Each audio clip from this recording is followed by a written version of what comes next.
saya ingatkan, mumpung ini masih ingat, saya ingatkan betul-betul ya. Jadi hati-hati betul, ada kalanya iblis menanamkan penyakit.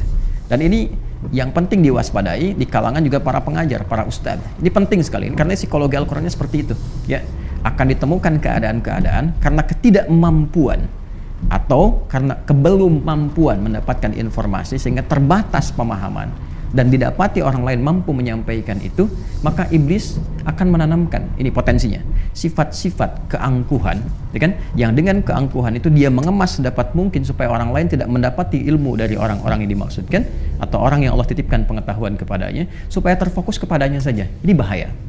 Ya, dan ini tidak lain dari keangkuhan yang ditanamkan oleh iblis laknatullah alaihi. Ini mesti hati-hati ya. Nanti babnya berbeda lagi kalau beda ilmu dengan ilmu, ada pemahaman misalnya. Nah, ini akan berbeda babnya ya. Kalau ada yang salah, ada yang benar, untuk mengingatkan itu babnya beda. Tapi kalau ini benar, ini mendatangkan dalil dan ditutup peluang untuk mendapatkan pengetahuan, itu penyakit namanya. Ya. Nah, kembali ke sini. Qalu subhanaka. Subhanaka bermakna tubna. Bermakna tubna. Masya Allah, malaikat bertobat ya. Tubna ilaika, ini di tafsirnya Tanwirul Mikbas, min dzalika ya, min dzalika. Insyaallah saya sudah baca, jadi insyaallah semoga Allah berikan kemudahan untuk menyampaikan. Tubna ilaika min dzalika, ya Allah kami bertobat. Ya, min dzalika, dzalika itu apa? Dari pertama mempertanyakan, ya kan? Pada Allah Subhanahu wa taala, sifat pertanyaan. Ya, ingin tahu, ingin menambah itu, ya Allah, kenapa yang dipilihnya kok Adam alaihissalam menjadi khalifah yang bertugas di bumi, ya kan? Kenapa misalnya tidak dipilih seperti malaikat saja, ya kan? Wa nahnu nusabbihu bihamdika wa nuqaddisu lak. Sedangkan sifat kami ini lebih optimal untuk menaati. Kami yang bertasbih-tasbih, bertahmid-tahmid, bertakdis-takdis. Tapi justru karena itulah kemudian ya menjadi tidak akan optimal membangun konteks kehidupan di bumi, karena tugas malaikat ya monoton di satu titik saja. Ya bagaimana kalau yang sujud bisa bangun masjidnya, bagaimana? Karena sujud terus, nggak berkembang kehidupan. Tapi di konteks ini ketika masuk ke ayat 32, yang paling menarik adalah para malaikat mengatakan subhanaka. Nih, kalimat subhan itu subhan bentuk masdar yang sifatnya mubalaghah, ya, sifatnya superlatif, mengandung makna tasbih, ya. Tasbih, teman-teman sekalian, ini kalimat pengagungan ya, dan penyucian ya. Pengagungan, mengagungkan Allah Subhanahu wa ta'ala dengan segala kuasa kemahannya. Penyucian sekaligus melepaskan Allah dari sifat-sifat yang tidak sesuai dengannya. Laisa kamitslihi syai'. Misal, bila ada satu komentar yang melekatkan komentar itu kepada Allah dan tidak sesuai dengan sifat keagungan Allah yang diharuskan sifat itu disucikan dari Allah Subhanahu wa ta'ala, karena Allah tidak memiliki itu, maka kalimatnya ini menggunakan kata subhan. Contoh, Quran surah kedua Al-Baqarah di ayat 116. Wa qalu ittakhadallahu walada. Subhan. Jelas ya? Mereka berkata Allah punya anak. Ya, subhan. Ya, itu nggak mungkin dilepaskan Allah dari sifat itu, karena sifat-sifat memiliki keturunan, sifat berpasangan, dilahirkan atau melahirkan, itu sifat makhluk. Sedangkan Khalik, Tuhan, ya Allah, harus total berbeda dengan makhluk. Kalau sedikit saja ada keserupaan, maka berpotensi makhluk menjadi Tuhan. Maka secara logika, yang Tuhan dengan makhluk mesti totally different, mesti berbeda sepenuhnya, nggak boleh sama. Itu kan secara logis ya, secara akal itu masuk logika. Antara Tuhan dengan makhluk mesti beda. Ini yang dimaksud penegasan dalam Al-Quran, laisa kamitslihi syai', bahwa as-sami'ul basir. Gak boleh ada yang serupa dengan Tuhan. Sifat Tuhan mutlak harus berbeda dengan makhluk. Jadi kalau makhluknya melahirkan, Tuhan gak boleh melahirkan. Kalau makhluknya dilahirkan, Tuhan gak boleh dilahirkan. Kalau makhluknya berpasangan, Tuhan gak boleh berpasangan. Ya, mesti berbeda. Ini sangat logis sekali. Ya. Baik, maka ketika ada yang mengatakan misalnya sifat yang berbeda dengan sifat ketuhanan, wa qalu ittakhadallahu walada, subhanah, ya kan? Mereka berkata, ya Tuhan Allah punya anak, subhanah, ya, nggak mungkin. Allah Maha Agung, harus beda dengan makhluk, maka disucikan dari sifat demikian.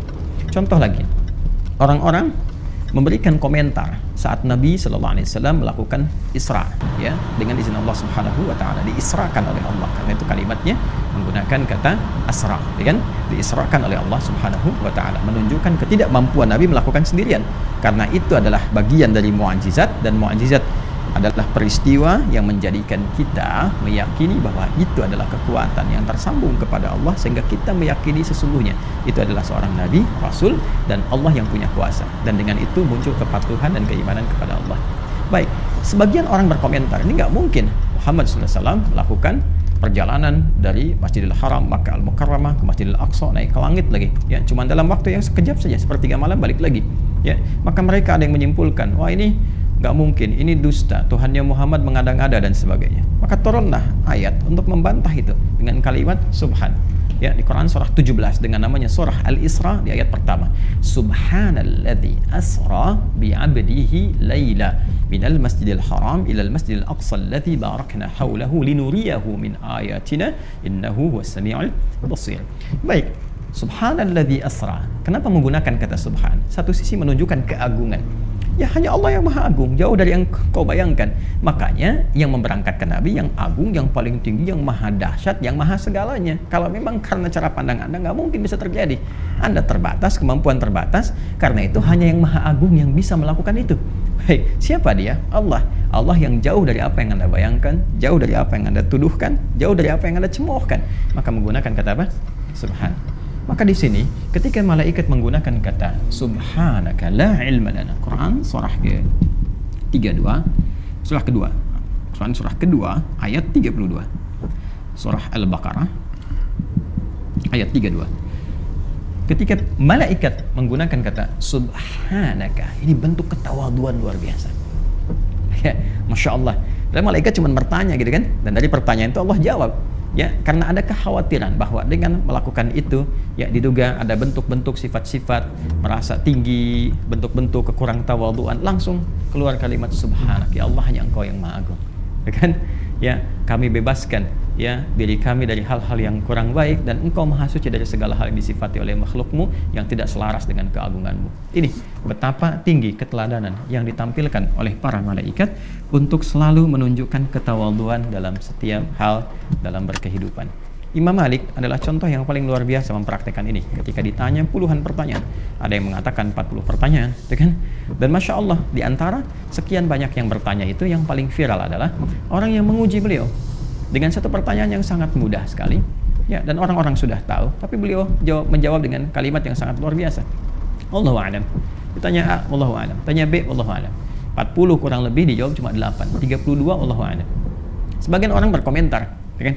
Dulu kan belum ada komen yang like, share, and subscribe. Cuma komennya langsung gitu. Jadi nggak di belakang, bertanya langsung, konfirmasi, ya Imam, gitu kan? Kenapa pada pertanyaan yang sederhana ini, gitu kan, Anda menjawab Allahu a'lam, padahal kan pertanyaannya ya mudah untuk diketahui. Nah, ini sebetulnya konfirmasi yang salah, sudah tahu kok nanya. Itu kan sifat yang kurang baik juga kalau murid bertanya untuk menguji. Nah, ini keterlaluan, dan keberkahannya pasti tidak akan didapatkan. Itu sudah confirm yang demikian, ya. Maka apa jawaban Imam Malik rahimahullahu taala? Beliau menjawab, malaikat saja, ya, makhluk yang diciptakan oleh Allah sempurna dalam ketaatannya, kebaikannya, kemuliaannya, mengatakan subhanaka la ilma lana illa ma 'allamtana innaka antal alimul hakim. Maka siapa malaikatnya? Masya Allah.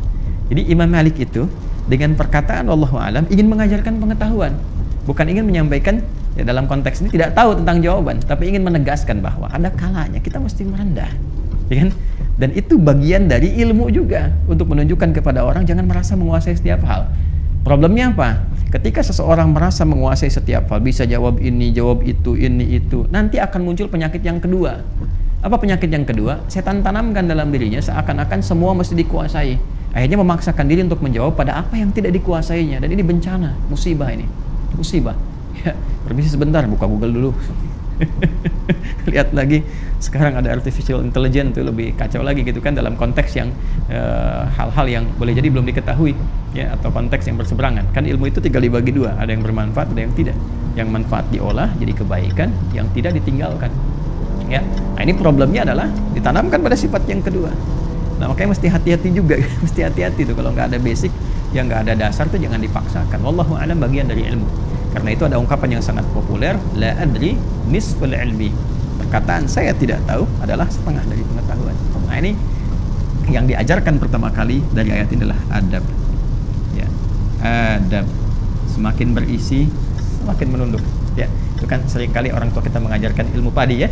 Al-Quran datang jauh sebelum itu untuk mengajarkan tentang adab, bagaimana seorang berilmu itu semakin tinggi ilmunya, semakin tawadhu sifatnya. Ini poinnya.